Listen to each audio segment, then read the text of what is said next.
ወታደራዊ አዛዡ በስሩ የሚገኙ አባላቶችን በመያዝ ፋኖን ተቀላቀለ። አንድ የሻለቃ ማዕረግ ያለው አዛዥን ጨምሮ በርካታ የአድማ ብተና አባላት ከነሙሉ ትጥቃቸው ፋኖን መቀላቀላቸው ታውቋል። በዝርዝር እንመለከተዋለን። በአማራ ክልል በሰሜን ወሎ ዞን ወልዲያና በራያ ቆቦ ከተማ እድሜያቸው ከ18 ዓመት በታች የሆኑ ታዳጊዎች ጭምር በኃይል እየታፈሱ ወደ ወታደራዊ ማሰልጠኛ መወሰዳቸው ተሰምቷል። ጎንደር የብልጽግና የገዳይ ስብስብ ህጻናትና አረጋውያንን ሲገድል 6 መኖሪያ ቤቶችን አውድሟል። አድማጭ ተመልካቾቻችን እነዚህንና ሌሎች ተጨማሪ መረጃዎችን ይዘናል። ሰላም ጤና ይስጥልን። የጥቁር አንበሳ ሚዲያ አድማጭ ተመልካቾቻችን እንደምን አምሽታችኋል? ለተሰኞ ሚያዝያ 20 2017 ዓ.ም መረጃዎችን ይዘን ቀርበናል። ከዜናዎቹ ጋር ሰናይት አያሌው ነኝ። አብራችሁን ቆዩ። ወደ ዝርዝር መረጃዎች አልፋለሁ። ወታደራዊ አዛዡ በስሩ ያሉ አባላቶችን ጨምሮ ፋኖን ተቀላቀለ። አንድ የሻለቃ ማዕረግ ያለው አዛዥን ጨምሮ በርካታ የአድማ ብተና አባላት ከነሙሉ ትጥቃቸው ፋኖን መቀላቀላቸው ታውቋል። አቶ አረጋ ከበደ ሙሴዎቹ ሲል ያሞካሻቸው በቅርቡ ከብር ሸለቆ ወታደራዊ ማሰልጠኛ ተመርቀው በየዞኑ የተመደቡ የአድማ ብተና አባላት ከነሙሉ ትጥቃቸው በገፍ እየከዱ ፋኖን መቀላቀላቸውን ቀጥለዋል። በማዕከላዊ ጎንደር ዞን ተመድበው ከነበሩ የአድማ ብተና አባላት መካከል የሻለቃ ማዕረግ ያለው ከፍተኛ አዛዥ ሻለቃ ስማው ታደገን ጨምሮ ከ10 በላይ የአድማ ብተና አባላት ወደ ማሰልጠኛ ካምፕ የገባ ነው ትጥቅ ለመውሰድ እንጂ የባዲን ተላላኪ ለመሆን አይደለም በሚል ከነሙሉ ትጥቃቸው የአማራ ፋኖን ተቀላቅለዋል። የአድማ ብተና አባላቱ 10 የነፍስ ወከፍ መሳሪያዎችና 18 ቦምብ እንዲሁም 23 ሙሉ ካዝና ጥይት እንደያዙ የአማራ ፋኖ በጎንደር አንድነትን የተቀላቀሉ ሲሆን በፋኖቹ አቀባበል ተደርጎላቸዋል። ከነሙሉ ትጥቃቸው ፋኖን የተቀላቀሉ የአድማ ብተና አባላቱ እኛ መጀመሪያውንም ወደ አድማ ብተና የገባ ነው መሳሪያ ለመታጠቅ እንጂ ይህንን ጸረ አማራ አገዛዝ ልናገለግል አይደለም ያሉ ሲሆን መሳሪያችንን ካገኘን በኋላ ወደ ወንድሞቻችን መተናል ሲሉ መናገራቸው ተገልጿል።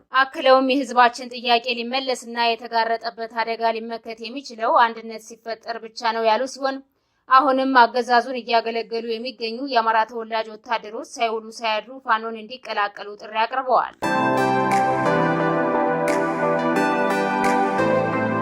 በአማራ ክልል በሰሜን ወሎ ዞን ወልዲያና ራያ ቆቦ ጎብዬ ከተማ እድሜያቸው ከ18 ዓመት በታች የሆኑ ታዳጊዎች ጭምር በኃይል እየታፈሱ ወደ ወታደራዊ ማሰልጠኛ መወሰዳቸው ተሰምቷል። በአካባቢው በግዳጅ በጅምላ የሚታፈሱ ወጣቶች አብዛኛዎቹ ከ18 ዓመት በታች የሆኑ ታዳጊዎችና ተማሪዎች ስለመሆናቸውም ተነግሯል። በሰሜን ወሎ ዞን ወልዲያ ከተማና በራያ ቆቦ ጎብዬ ከተማ የታፈሱ ወጣቶች በሐራ በኩል ወደ ዋሻ አርባ በሚወስደው መንገድ በመከላከያ ተሽከርካሪ ተጭነው መወሰዳቸውም ተገልጿል።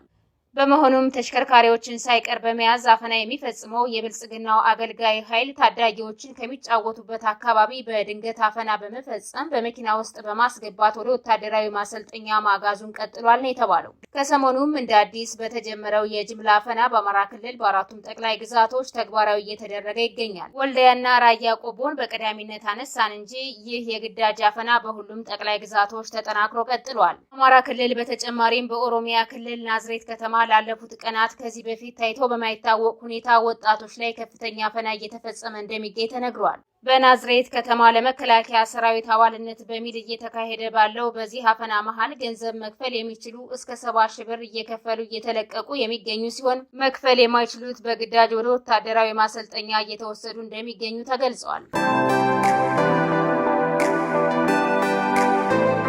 ጎንደር የጠላት ብልጽግና ኃይል ህጻናትና አረጋውያንን ሲገድል 6 መኖሪያ ቤቶችን አውድሟል። የአማራ ፋኖ ህዝባዊ ድርጅት ጎንደር ጠቅላይ ግዛት የአጼዎቹ ክፍለ ጦር ደጃች አስናቀ ብርጌድ ፋኖች ብቻ በጎንደር ዙሪያ ላምባ አካባቢ የሰነዘሩበትን ጥቃት መመከት ያልቻለው የገዳይ ቡድን 4 በላይ ህጻናትና አረጋውያንን ሲገድል ከ6 በላይ መኖሪያ ቤቶችን ባስወነጨፈው ሞርተር ማውደሙ ታውቋል። የጠላት ኃይል የከባድ መሳሪያ ድብደባ ከመፈጸም በተጨማሪ የድሮን ጥቃት ለመሰንዘር ቢሞክርም ሳይሳካለት ቀርቷል ነው የተባለው። የአጼዎቹ ክፍለ ጦር ደጃች አስናቀ ብርጌድ የፋኖ ኃይሎች በጎንደር ዙሪያ ይህንን የገዳይ ስብስብ ሞትና ቁስለኛ አድርገው አካባቢውን ለቆ እንዲወጣ አድርገውታል። በርካታ ኃይሉ የተመታበትና ብስጭት ውስጥ የገባው የብልጽግና ወታደር ወደ ንጹሃን መንደሮች የሞርተር ቅንቡላ በመወርወር ጥቃት ፈጽሟል።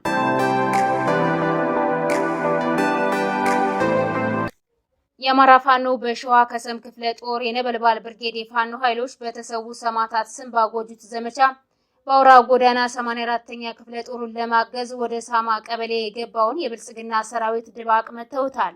በአካባቢው የሚንቀሳቀሰው የፋኖ ኃይል ባደረገው የማጥቃት ዘመቻ ወደ ቀጠናው የገባውን የአብይ አህመድ ጨፍጫፊ ሰራዊት በተናበበ መልኩ ሙትና ቁስለኛ አድርገውታል።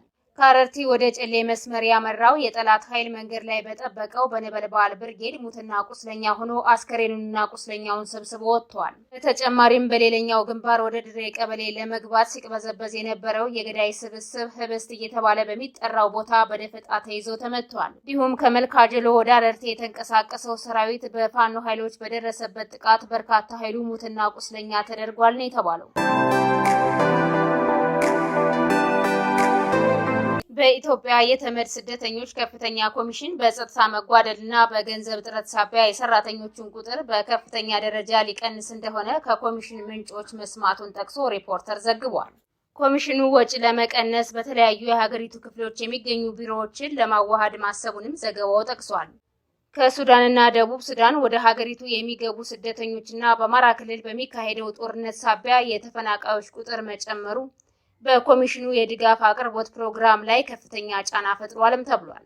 ኮሚሽኑ በገጠመው የገንዘብ እጥረት የተነሳ ለስደተኞችና ለሀገር ውስጥ ተፈናቃዮች የሚሰጣቸው የህፃናት የተመጣጠነ ምግብ አቅርቦትና የስነ ተዋልዶና የስነ ልቦና ድጋፎች ከወዲሁ እንደተስተጓጎሉ ምንጮች መጠቆማቸውን ዘገባው አመላክቷል።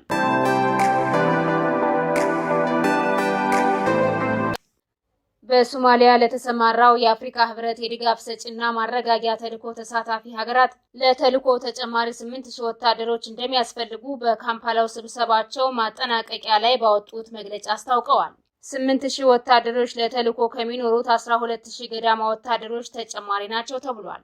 የተልዕኮ ተሳታፊ ሀገራት ሶማሊያ በሁለትዮሽ ስምምነቶች ወዳጅ ሀገራት ከህብረቱ ተልዕኮ ውጪ በአስቸኳይ በተናጠል ወታደሮቻቸውን እንዲያሰማሩ ማድረግ እንዳለባት አሳስበዋል። ይህ የተገለጠውም አልሸባብ ባለፉት ሳምንታት በርካታ አካባቢዎችን መቆጣጠሩን ተከትሎ ነው ተብሏል። በስብሰባው ኢትዮጵያ፣ ሶማሊያ፣ ኬንያ፣ ኡጋንዳ፣ ጅቡቲ፣ ግብጽ እንዲሁም የአፍሪካ ህብረት፣ የአውሮፓ ህብረትና የተመድ ተወካዮች ተሳትፈዋል። የተከበራችሁና የተወደዳችሁ አድማጭ ተመልካቾቻችን ለዛሬ ያዝንላችሁ መረጃዎች እነዚህን ይመስሉ ነበር። የዩቲዩብ ቻናላችንን ላይክ፣ ሼር፣ ሰብስክራይብ እንድታደርጉ በአክብሮት እንጠይቃለን።